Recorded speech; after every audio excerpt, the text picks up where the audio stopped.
Bonjour à tous, bienvenue sur la Blog e-commerce TV. Nous allons regarder ensemble comment réussir son programme d'affiliation.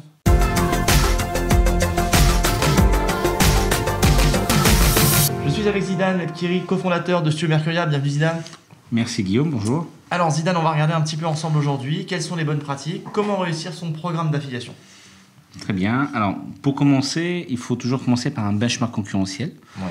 Un programme d'affiliation, il faut toujours regarder un petit peu les rémunérations qui sont mises en place sur le marché. Parce que si vous donnez une rémunération qui est trop basse par rapport à ce que donnent vos concurrents, vous risqueriez de ne pas attirer les diffuseurs. D'accord. Donc on est obligé de passer par cette étape, de regarder un petit peu ce que fait le marché avant de pouvoir se lancer. Exactement. Et après, donc, le deuxième point, c'est maîtriser et connaître les typologies d'affiliés qu'on veut activer sur son programme d'affiliation.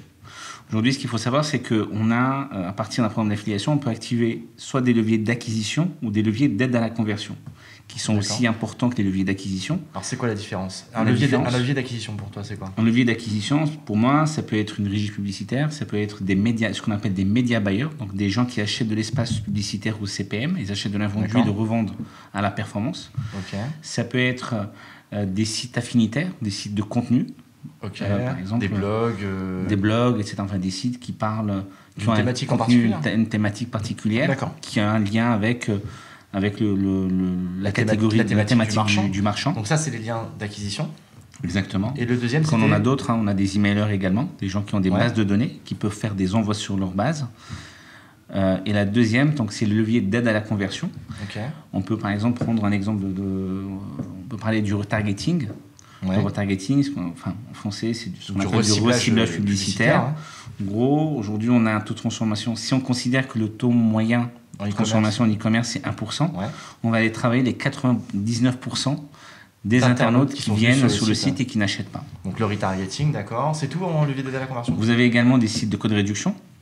Après, les sites de code réduction, j'ai commencé justement mon interview en vous disant qu'il fallait connaître justement ces typologies d'affiliés, parce qu'aujourd'hui, par exemple, si je prends les sites de code réduction, soit vous avez des internautes qui viennent sur votre site et qui derrière vont aller chercher un code réduction.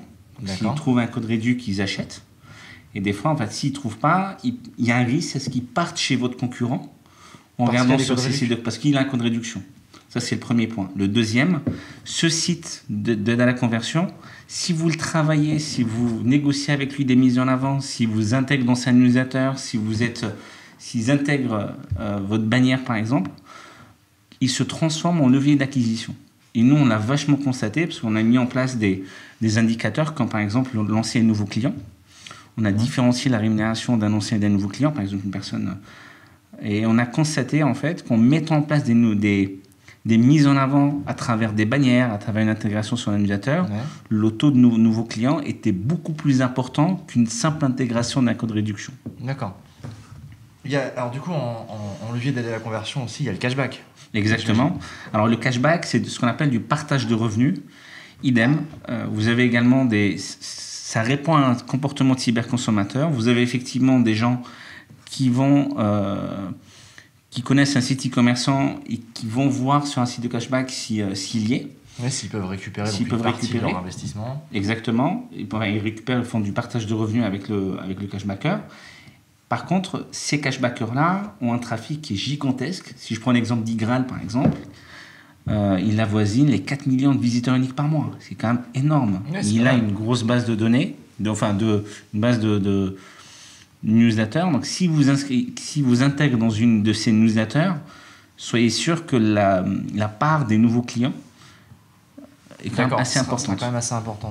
Donc, d'accord. Donc, premier point, on fait un benchmark concurrentiel. Ensuite, on maîtrise, on va dire, les typologies d'affiliés. Ou de diffuseurs, si vous préférez. Ou de diffuseurs, voilà. Et donc, du coup, troisième étape, on se lance. On se lance. Il y a un truc qu'on dit toujours à nos e-commerçants, à nos clients, une main toute seule n'applaudit pas. C'est-à-dire qu'aujourd'hui, quand vous avez un programme d'affiliation, vous avez la plateforme qui va travailler sur le programme pour aller chercher des affiliés. Vous avez nous, en tant qu'agence, qui allons travailler le programme d'affiliation, qui allons suivre les indicateurs, qui allons faire également du recrutement d'affiliés. Vous avez l'affilié au final qui va vous mettre en avant. Mais si vous ne mettez pas à jour vos supports de diffusion, si vous n'avez pas une stratégie marketing, une stratégie de communication je dirais, d'animation commerciale, etc.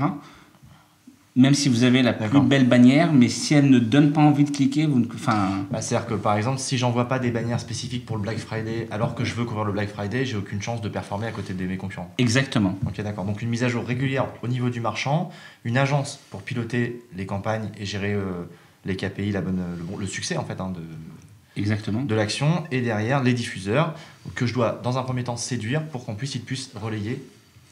Alors, pas que dans un premier temps, il faut tout le temps, un des rôles de l'agence justement, c'est de pouvoir être constamment en relation avec ces affiliés-là pour essayer d'avoir tout le temps des mises en avant et de relayer en fait et d'avoir les plus beaux emplacements pour pouvoir avoir la meilleure visibilité. D'accord. Merci Zidane en tout cas de nous avoir répondu sur toutes ces questions, de nous avoir présenté tous ces points.